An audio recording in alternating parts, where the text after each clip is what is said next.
ఈ దినం మన దృష్టి ఎక్కడుంది అదే నేర్పించుచున్నాను. చూడండి, నువ్వు పని చేస్తున్నావు, నువ్వు కష్టపడుతున్నావు, కేవలము నీ దృష్టి నీ పని పైన మాత్రమే ఉందా?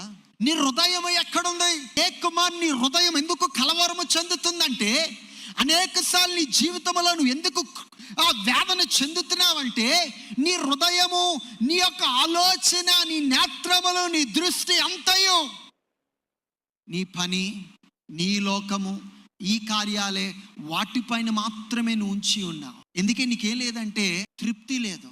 అనేక సార్లు మన పరిస్థితులను చూసినప్పుడు మనకు ఎలా కనపడుతుందంటే ఇది అసాధ్యము అని కనపడుతుంది. కానీ యేసుప్రభు వారు అన్నారు, ఎప్పుడైతే వారి యొక్క జీవితాన్ని, హృదయాన్ని ప్రభు పైన వాళ్ళు పెట్టారో, ఆశీర్వదించిన, దీవించిన నా ప్రభు, దేవుడు వైపు మనము దృష్టి పెట్టినప్పుడు, క్రీస్తు వైపు మనం దృష్టి పెట్టి మనం పని చేస్తున్నప్పుడు, అయ్యా నేను ఒక చిన్న ఉద్యోగం చేస్తున్నా కానీ నా మనసు నీ దగ్గర ఉందయ్యా. ఎందుకంటే దేవుడి కొరకు మనం కార్యములు జరిగించినప్పుడు, ఇప్పుడు చేతులు చాచినప్పుడు ఏమవుతుందంటే దేవుడి యొక్క ఆశీర్వాదములు మన జీవితంలో మనం పొందుకుంటున్నాం.